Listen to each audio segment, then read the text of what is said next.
बाबाजी और हुजूर जी की प्यारी संगत जी, राधा स्वामी जी, स्वागत है आपका हमारे चैनल सतगुरु का ज्ञान में। संगत जी, इस जीवन की सबसे अनमोल पूंजी रूहानी तरक्की है।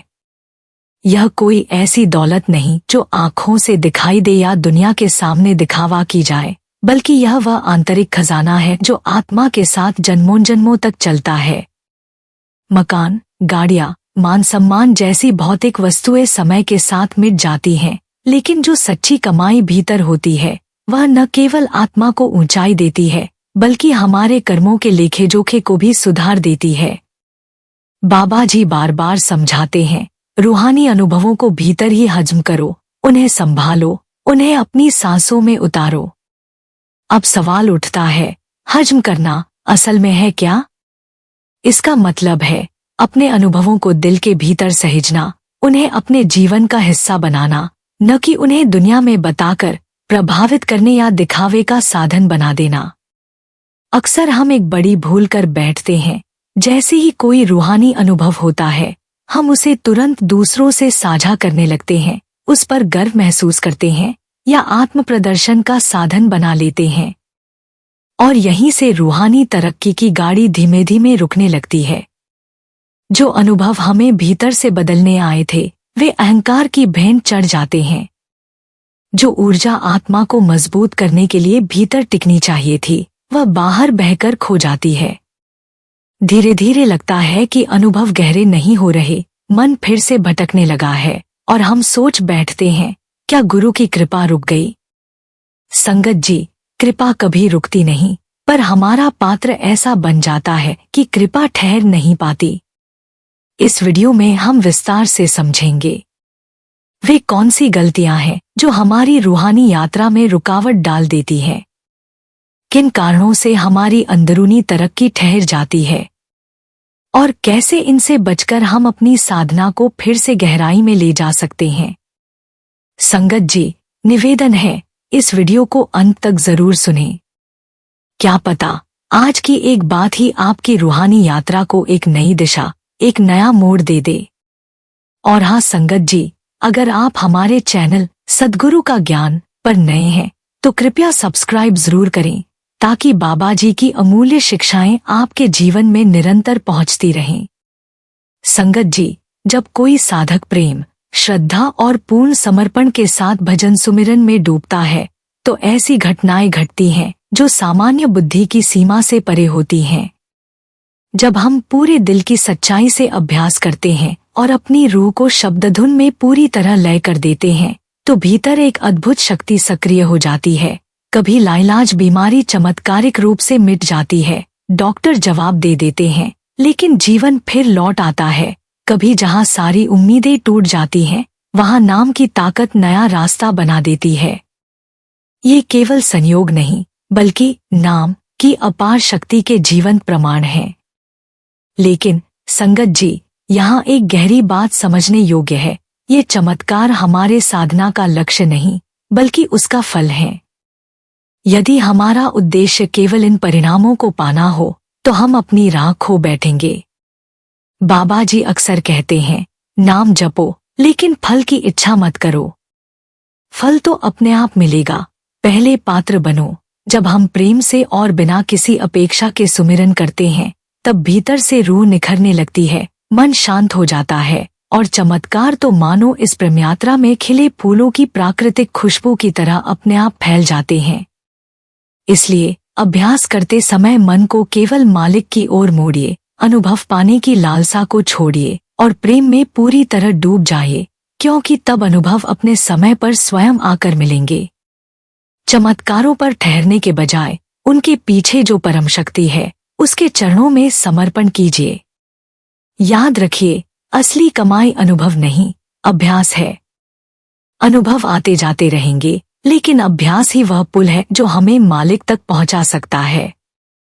डाई टू लिव में बड़े महाराज जी समझाते हैं कि सच्चा ध्यान ऐसे है जैसे हम स्वर्ग में खजाना जमा कर रहे हों। ध्यान के अभ्यास से हमारे भीतर अनेक शक्तियां जागृत होती हैं, जिनसे चाहे तो हम चमत्कार कर सकते हैं या अद्भुत कार्य कर सकते हैं। पर यदि इन शक्तियों को व्यर्थ खर्च करते रहें, तो अंततः आध्यात्मिक दृष्टि से निर्धन ही रहेंगे। जैसे कोई व्यक्ति दिन भर 10 रुपए कमाए और शाम होते होते सब खर्च कर दे, तो वह फिर वहीं लौट आएगा जहां से चला था। संगत जी, सत्संग हमारे ध्यान से अर्जित उस अनमोल खजाने की चौकीदारी करता है। यह हमें विनम्र बनाए रखता है और हमें उस राह से बचाता है जहां अनजाने में हम ईश्वर के प्रतिद्वंद्वी बन बैठते हैं। कई बार जब कोई साधक किसी चमत्कार का अनुभव करता है तो भीतर एक सूक्ष्म भाव जन्म ले लेता है, जिसे ईश्वर ने संतान नहीं दी, मैंने दे दी, या जिसे जीवन में कोई वरदान नहीं मिला, वह मैंने दे दिया। ये भाव हमारे अंदर छुपे हुए अभिमान का आईना होते हैं। यही वह जगह है जहां सत्संग हमारी लगाम पकड़ता है, हमें सिखाता है कि मालिक की मर्जी में कैसे जीना है। यही असली विनम्रता है। सत्संग हमें यह भी समझाता है कि कृपा का मूल्य क्या है और उसकी रक्षा कैसे करनी है। जितना हम ध्यान में मिले आनंद और शांति को भीतर पचाते और संभालते हैं, उतनी ही कृपा की धारा भीतर उतरती है। यह ठीक वैसा है जैसे कोई जिम्मेदार पिता अपने बेटे को व्यापार के लिए थोड़ी पूंजी देता है। यदि बेटा समझदारी से उसका प्रयोग करता है, हिसाब रखता है और मेहनत करता है, तो पिता प्रसन्न होकर और अधिक देता है, यहाँ तक कि सारा कारोबार सौंप देता है। लेकिन यदि वही बेटा पहले ही दिन धन उड़ा दे, तो पिता भी हाथ खींच लेता है। हम जब सच्चे मन से मार्ग पर चलकर ध्यान करते हैं तो अनुभव अवश्य आते हैं, लेकिन अगर उन अनुभवों को संभाल कर न रखें, उन्हें व्यर्थ गवा दें, तो धीरे धीरे कृपा का हाथ भी हटने लगता है। ध्यान अपने कल्याण के लिए करना है, न कि दूसरों को प्रभावित करने के लिए। जब हम अपने अनुभवों की चर्चा करते हैं तो कहीं न कहीं यह चाहत होती है कि लोग हमें महान भक्त समझें, हमारी प्रशंसा करें, और यहीं से अहंकार पनपने लगता है। याद रखिए, भीतर की यात्रा निजी राज है, आत्मा और परमात्मा के बीच का। जैसे कोई पत्नी अपने पति के अंतरंग रहस्य दुनिया से साझा नहीं करती, वैसे ही आत्मा के अनुभव भी अति निजी होते हैं। जितना इन्हें भीतर सहेजेंगे, उतना ही कृपा का पात्र बनेंगे। अनुभवों को बांटने का एक और खतरा है, चमत्कारों का प्रलोभन। अहंकार के वशीभूत होकर हम यह दिखाने लगते हैं, मैंने कहा और यह हो गया, मैं ऐसा कर सकता हूँ। और कई बार चेतना के ऊंचे स्तर पर पहुंच जाने से सचमुच ये बातें घट भी जाती हैं। लेकिन चाहे ये अनजाने में हो, कीमत हमें ही चुकानी पड़ती है। इसलिए बेहतर है कि नाम गुप्त, काम प्रकट की नीति अपनाएं, गुमनाम रहें, शांत रहें, और जो मिला है उसे भीतर पचाकर संजोए। इसके अलावा यदि लोगों को पता चल जाए कि आप बहुत आगे बढ़ चुके हैं, तो वे आपकी प्रशंसा करने लगते हैं, आपको विशेष मानने लगते हैं, और फिर वही पुराना दुश्मन अहंकार धीरे धीरे अंदर प्रवेश कर जाता है। लोग आपको महात्मा, गुरु तुल्य, महान आत्मा कहने लगते हैं और आप उस आदर सम्मान के प्रति सचेत हो जाते हैं। यह चेतना ही आपके पतन का कारण बनती है। जो मिला था वह सब चला जाता है। लोग स्वार्थी होते हैं। वे आपके पास आपकी प्रगति से खुश होकर नहीं आते, वे अपनी इच्छाएं लेकर आते हैं। कोई संतान चाहता है, कोई प्रसिद्धि, कोई बीमारी से छुटकारा, और उन्हें लगता है कि आप उनकी समस्याओं को हल कर सकते हैं। तब आप स्वयं उस प्रलोभन में फंस जाते हैं, और जब समाज आपको महत्व देना शुरू करता है, तब आपका पतन भी शुरू हो जाता है। महान सद्गुरु कहा करते थे कि एक साधु संसार सब कुछ छोड़ सकता है, लेकिन स्वमहत्व नहीं छोड़ता। लोग भी उसे यह महत्व देना चाहते हैं अपने स्वार्थ के लिए। और जिस क्षण किसी को महत्व मिलना शुरू होता है, उसका गिरना लगभग निश्चित हो जाता है। इसलिए महाराज जी स्पष्ट कहते हैं, गुमनाम रहो, छिपे रहो, भीतर के अनुभवों को भीतर ही संजोकर रखो। यही सच्चा मार्ग है, यही आत्मा की सच्ची यात्रा है। संगत जी, नाम की शक्ति और गुरु के उपदेश का रिश्ता बेहद गहरा और रहस्यमय है। जब साधक सच्चे भाव, श्रद्धा और पूर्ण समर्पण के साथ गुरु के वचनों का पालन करता है और अपने मन को शब्द से जोड़ देता है, तब कोई भी कार्य असंभव नहीं रहता। नाम कोई साधारण उच्चारण नहीं, बल्कि वह दिव्य मंत्र है जो पूरे ब्रह्मांड की चेतना से जुड़ा है और जो हमें गुरु की कृपा से मिलता है। यही मंत्र जीवन में स्थायी शांति, स्थिरता और अद्भुत अनुभवों का द्वार खोल देता है, परंतु इसका असर तभी प्रकट होता है जब इसका जप प्रेम, निष्ठा और आंतरिक पवित्रता से किया जाए। आजकल बहुत लोग केवल चमत्कार दिखाकर दूसरों को आकर्षित करते हैं, लेकिन ऐसा आकर्षण दिए की लौ में पतंगे की तरह क्षणिक होता है, वह आत्मा को स्थायी बल नहीं देता। जो गुरु केवल बाहरी दिखावे, शक्तियों और चमत्कारों के सहारे भक्तों को बांधते हैं, वे आत्मा को उसकी असली मंजिल तक नहीं पहुंचा सकते। सच्चा गुरु वह है जो हमें भीतर की यात्रा पर ले जाए, जो हमें केवल चमत्कार नहीं बल्कि गहरे अनुभव दे, जो हमारी आत्मा को ऐसा बल प्रदान करे कि जीवन के किसी भी तूफान में हम भीतर से डगमगाए नहीं। जब सच्चे गुरु के मार्गदर्शन में हम नाम को अपनाते हैं, तो यह नाम धीरे धीरे हमारी आत्मा में वह संबल भर देता है कि बाहरी दुनिया के संघर्ष भी हमें भीतर से नहीं तोड़ पाते। इसलिए संगत जी, नाम को कभी हल्के में न लीजिए। यह गुरु का दिया हुआ अमूल्य रत्न है, जिसकी चमक जीवन भर आत्मा को रोशन करती है और अंतिम यात्रा तक साथ निभाती है। जैसे कहते हैं, सोना जितना आग में तपता है उतना ही निखरता है, वैसे ही नाम का अभ्यास आत्मा को उतना ही शुद्ध और शक्तिशाली बनाता है। संगत जी, जैसे जैसे हमारा विश्वास गुरु पर गहराता है और नाम सिमरन में निरंतरता आती है, वैसे वैसे हमारी भीतरी स्थिति मजबूत और स्थिर होती चली जाती है। हम संसार में रहते हुए भी उसकी मोहमाया से अछूते रहने लगते हैं। घर के वातावरण में चाहे क्लेश क्यों न हो, संबंधों में खिंचाव हो या शरीर रोगों से पीड़ित हो, फिर भी मन एक विचित्र शांति का अनुभव करता है, एक ऐसी स्थिरता जिसे कोई बाहरी तूफान डिगा नहीं सकता। यह उसी नाम की शक्ति है जो साधक को आत्मबल, सहनशीलता और अंतःकरण की गहराई प्रदान करती है। सच्चा परमार्थी वही होता है जो सांसारिक जीवन में रहकर भी भीतर से परमात्मा के प्रेम में डूबा रहे। संसार की चकाचौंध, दूसरों के व्यवहार, अपमान या आलोचना, ये सब बातें उसके मन को छू नहीं पाती, क्योंकि उसका ध्यान अब भीतर की ओर मुड़ चुका होता है। उसका मन अब बाहर नहीं, नाम की गहराई में लीन रहता है। धीरे धीरे झगड़े, शिकायतें, अपेक्षाएं, ये सब चीजें धुंधली पड़ने लगती हैं और मन एक नई स्पष्टता, एक शुद्ध शांति की ओर बढ़ने लगता है। संगत जी, यही है सच्चे रूहानी अभ्यास की पहचान। बाहरी जीवन चाहे जैसा हो, परिस्थितियां कितनी ही प्रतिकूल क्यों न हो, लेकिन मन सुमिरन में स्थिर, प्रेम में गहरा और गुरु की कृपा में निश्चिंत बना रहता है। ऐसा व्यक्ति कभी मानसिक रोगी नहीं बनता, क्योंकि वह अपने जीवन की डोर को उस स्रोत से जोड़ चुका होता है जो उसे निरंतर ऊर्जा, संतुलन और आशा देता है। संगत जी, भक्ति का असली लक्ष्य क्या है, यह समझ लेना उतना ही जरूरी है जितना कि नाविक के लिए दिशा जानना। भजन सुमिरन के दौरान अगर हमारे जीवन में परिस्थितियां सुधरने लगे, अटके काम बनने लगे, घर में प्रेम और सौहार्द बढ़ने लगे, कारोबार में तरक्की हो या स्वास्थ्य में सुधार आए, तो ये निश्चित ही नाम की शक्ति के चमत्कारी प्रभाव हैं। लेकिन ध्यान रहे, ये भक्ति का मकसद नहीं, बल्कि रास्ते के फूलों से उठती हुई खुशबू है।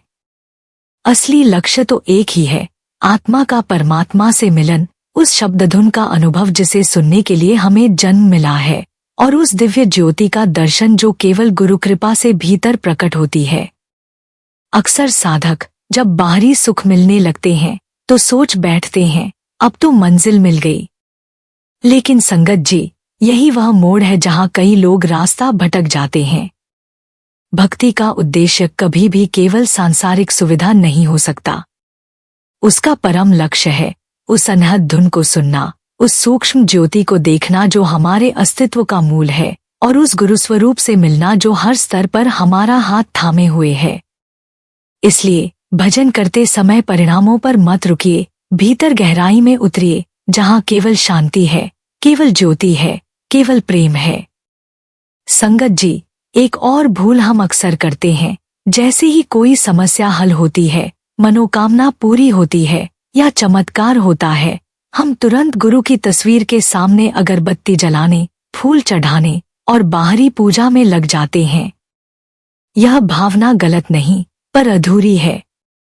बाहरी पूजन आसान है, कुछ मिनटों का कार्य, लेकिन भीतर बैठकर मन को शब्द में टिकाना, गुरु की वाणी को आत्मा में उतारना, यही सच्ची भक्ति है।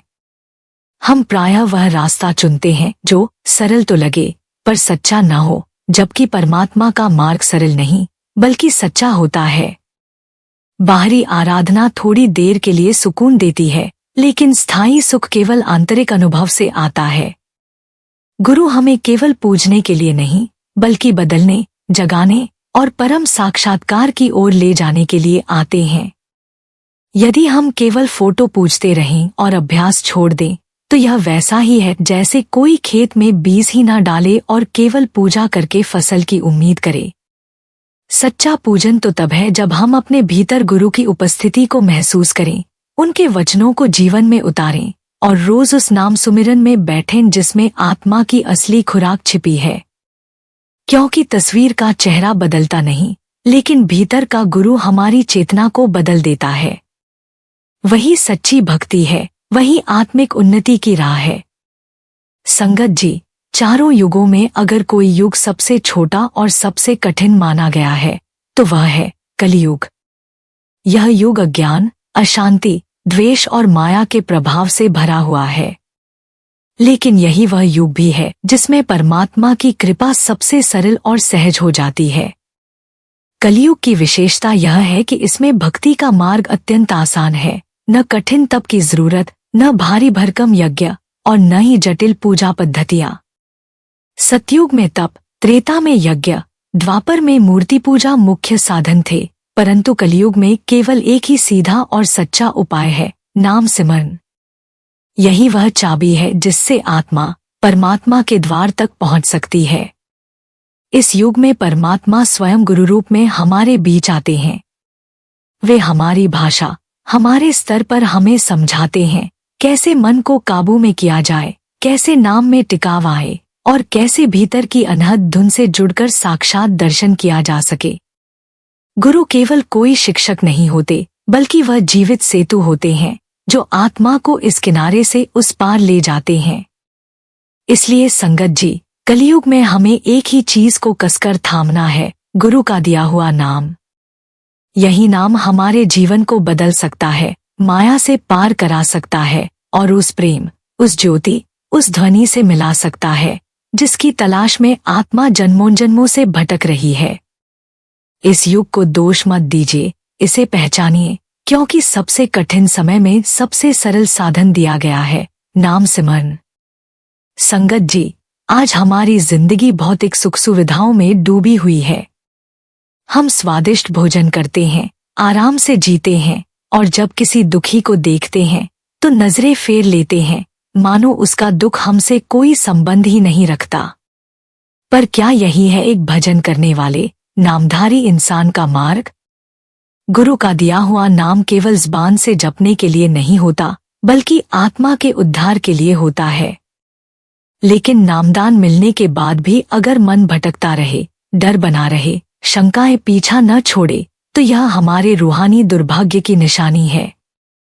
मन हमें दया, संवेदना और जागरूकता से दूर ले जाना चाहता है। वह हमें दिखावे और दुनियावी चमकदमक में उलझाए रखता है, जबकि गुरु का दिया हुआ नाम ही वह सुरक्षा कवच है जो हर भय, मोह और संकट से हमें बचा सकता है। अब समय है कि हम मन की नहीं, गुरु की माने। जो मन आज हमें स्वाद, भटकाव और दिखावे में लगाता है, वही मन कल हमें पछतावे और अंधकार में धकेल देगा। भक्ति का असली मर्म यही है, मन को वश में करना और आत्मा को नाम में जगाना।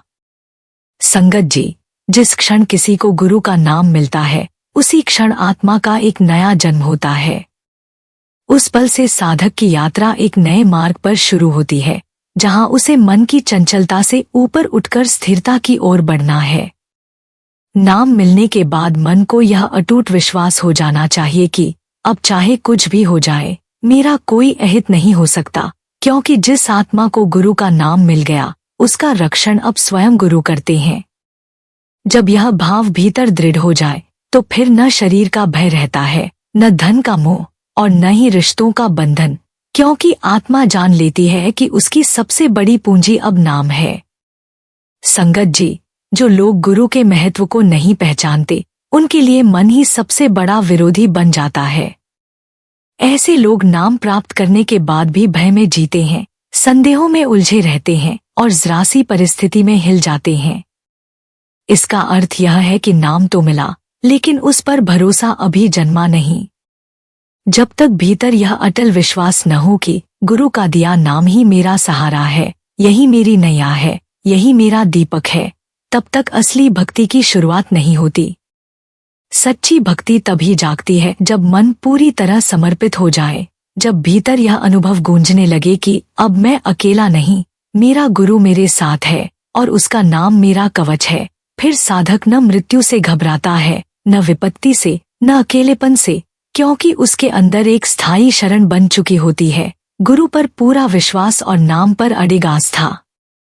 यही है भक्ति की असली नींव और अंततः यही आत्मा को परमात्मा तक ले जाने वाला मार्ग है।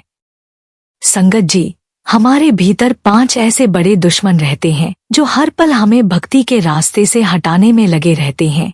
काम, क्रोध, लोभ, मोह और अहंकार। ये मन के 5 चालाक सैनिक हैं जो हमें गुरु से दूर करते हैं, ज्ञान से काटते हैं और माया के जाल में फंसाए रखते हैं। यही विकार मन में शंका, तर्क, लालसा और आसक्ति पैदा करते हैं, जिससे आत्मा की शक्ति धीरे धीरे कमजोर हो जाती है।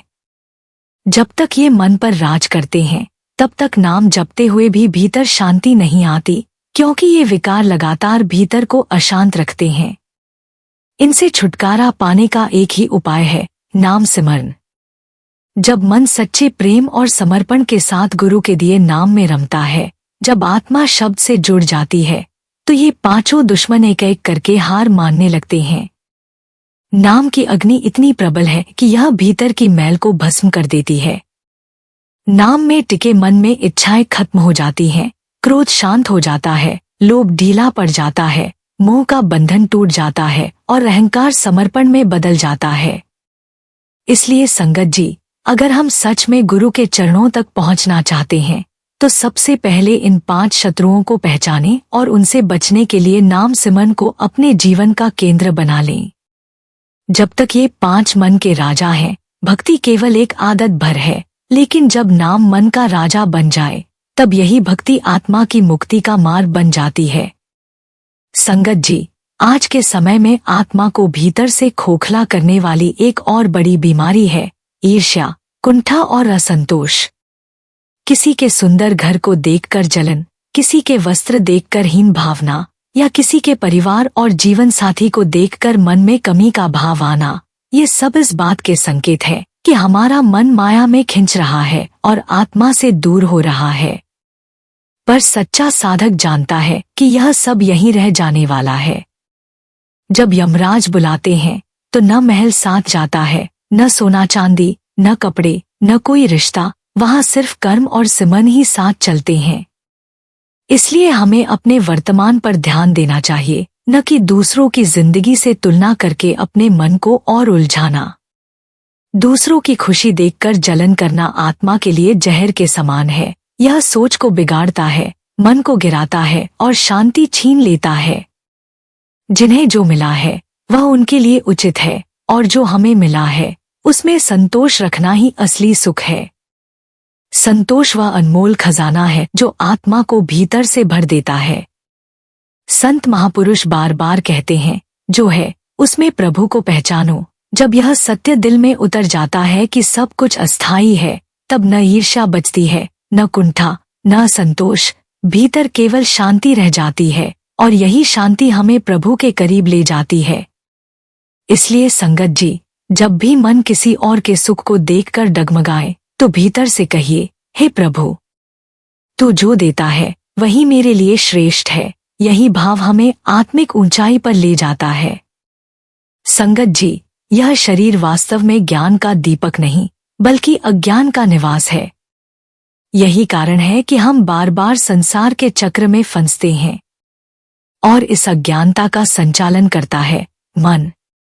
यही मन हमें इंद्रियों के पीछे भटकाता है, विषयों में उलझाता है और परमात्मा से दूर कर देता है।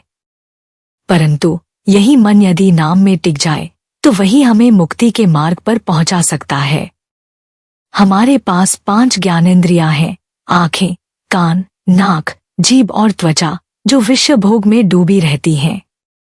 5 कर्मेंद्रियां, हाथ, पैर, वाणी, मलत्याग और मूत्रत्याग, ये भी केवल सांसारिक कार्यों में उलझी रहती हैं। जब तक ये इंद्रियां माया में रमी रहती हैं, शरीर अज्ञानता की गतिविधियों का केंद्र बना रहता है। लेकिन जब यही इंद्रियां भक्ति में लग जाती हैं, जीवन की धारा बदल जाती है। आंखें संत महात्माओं का दर्शन करती हैं, कान सत्संग और गुरुवाणी सुनते हैं, जीभ नाम जपती है, हाथ सेवा में लगते हैं। तब यह शरीर, जो कभी अज्ञान का घर था, अब ज्ञान का साधन बन जाता है। बाबा जी बार बार कहते हैं, मन को जीतना है तो नाम का अभ्यास करो।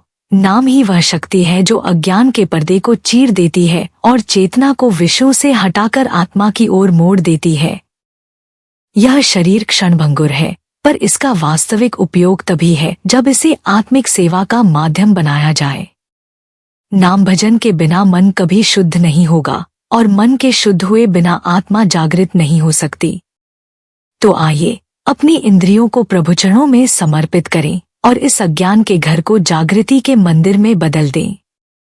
संगत जी, मन सदैव एक भटकता यात्री है। यह बाहर की ओर दौड़ता है, रूप, रस, गंध, स्पर्श और स्वाद के पीछे। इसे लगता है कि कहीं बाहर कोई वस्तु, व्यक्ति, उपलब्धि या अनुभव इसे पूर्ण सुख देगा। लेकिन सच्चाई यह है कि जिस आनंद की खोज यह कर रहा है, वह तो इसके भीतर ही है। समस्या यह हुई कि हमने गुरुवाणी को अनसुना कर दिया और मन के पीछे चल पड़े। बाहरी पूजा, कर्मकांड और रीति रिवाजों में उलझकर हम भूल गए कि परमात्मा का सच्चा मंदिर हमारे भीतर है। बाबा जी कहते हैं, मन को बाहर से हटाकर भीतर लाओ, तभी उसका वास्तविक कार्य शुरू होगा। जब मन अंतर्मुख होता है तो वह संसार की नश्वरता को पहचानता है और परम सत्य की तलाश शुरू करता है। तब उसे दिखता है कि रिश्ते, संपत्ति, शरीर, मान सम्मान सब बदलते रहते हैं, पर भीतर की चेतना, प्रेम और शांति ये स्थायी हैं, अमर हैं। यही समझ साधक के जीवन का सबसे बड़ा मोड़ है। जब वह जान लेता है कि बाहरी सुख अस्थायी है और भीतर प्रभु का अमृत भरा पड़ा है, तब उसकी यात्रा बाहर से भीतर की ओर मुड़ जाती है। यहीं से सच्ची साधना आरंभ होती है। मन को जबरदस्ती रोका नहीं जा सकता, पर उसे सही दिशा दी जा सकती है, नाम जप, सुमिरन, सेवा और सत्संग के सहारे। जब मन को प्रेमपूर्वक भीतर मोड़ा जाता है तो धीरे धीरे यह संसार की चकाचौंध से ऊबने लगता है और आत्मा की ओर आकर्षित होने लगता है। तो संगत जी, आज संकल्प करें, हम अपने मन को भीतर की ओर ले जाएंगे और उस प्रभु से मिलने का प्रयास करेंगे जो सदा से हमारे भीतर विराजमान है। तभी यह मानव जीवन सार्थक होगा। संगत जी, हम जीवन भर ग्रंथ पढ़ते हैं, धार्मिक पुस्तकें पलटते हैं, मंदिरों में जाते हैं, मूर्तियों के आगे शीश नवाते हैं, लेकिन क्या कभी अपने भीतर झांका है? क्या उस गुरु को भीतर से पहचाना है जिसके दर्शन आत्मा की आंखों से होते हैं? बाबा जी कहते हैं, गुरु के असली दर्शन आंखों से नहीं, अंतर्दृष्टि से होते हैं। मन शांत हो तब आत्मा देखती है और ये दर्शन बाहर कहीं नहीं, भीतर के आकाश में होते हैं। नाम को भी हम बाहर ढूंढते हैं, किसी शब्द, किसी किताब, किसी जाप में, पर नाम तो वह अनहद ध्वनि है जो आत्मा को पुकार रही है। हे आत्मा, मैं तेरे भीतर ही हूँ, बाहर मत भटक। पढ़ना, सुनना जरूरी है, लेकिन मुक्ति केवल अनुभव से मिलती है। अनुभव तब होता है जब नाम को जिया जाता है, सुमिरन, सेवा और प्रेम के साथ। बाहरी पूजा सीमित है, समय और नियम से बंधी है। भीतर की भक्ति अनंत है, वह न समय की मोहताज है, न स्थान की। वह शब्द से नहीं, ध्वनि से जुड़ती है, आंख से नहीं, हृदय से देखती है। संगत जी, जिस शरीर, रिश्तों, धन और पद पर हमें सबसे अधिक मोह है, यह सब एक दिन छूट जाएगा। शरीर की सुंदरता राख हो जाएगी, परिवार साथ नहीं जाएगा, संपत्ति यहीं रह जाएगी। जो अविनाशी है वह आत्मा है, और आत्मा का उद्धार केवल नाम सिमरन से होगा। न योग, न हवन, न तीर्थ यात्रा, न दान, कुछ भी आत्मा को निज घर नहीं पहुंचा सकता यदि नाम न हो। नाम ही वह नौका है जो भवसागर से पार उतारती है। नाम ही वह धारा है जो आत्मा को परमात्मा से जोड़ती है। हमारी सबसे बड़ी भूल यही है कि हमने अस्थायी को सत्य मान लिया और शाश्वत को भूल गए। शरीर को आत्मा समझ लिया, संसार को सत्य मान लिया और परम सत्य को बिसरा दिया। बाबा जी फरमाते हैं, नाम के सिवा कुछ नहीं बचेगा। शरीर जल जाएगा, संपत्ति छूट जाएगी, पर जो नाम जपेगा वही पार जाएगा। और संगत जी, वह दिन आएगा जब यमराज बुलाएंगे, तब न राजा बच पाएगा, न रंक, न रिश्ते रोक पाएंगे, न धन दौलत, न ताबीज, न इलाज। उस अंतिम घड़ी में सब मौन खड़े होंगे, साथ जाएगा तो केवल नाम। यमराज का बुलावा बिना चेतावनी आता है, कोई एसएमएस नहीं, कोई नोटिस नहीं। इसलिए बुद्धिमान वही है जो हर सुबह को अंतिम मानकर नाम से दिन की शुरुआत करता है। नाम ही वह कवच है जो आत्मा को निर्भय बना देता है। सच्चा जप करने वाले को मृत्यु में भी भय नहीं होता, क्योंकि वह जानता है लेने वाला यमराज नहीं, मेरा मालिक है। इसलिए अभी से तैयारी शुरू करो, अपनी आत्मा के पास लौटो, हर दिन नाम जप का संकल्प लो। अपने घर वालों को भी इस मार्ग से जोड़ो, क्योंकि संगत जी, उस समय कोई नहीं बचेगा, केवल नाम ही साथ जाएगा।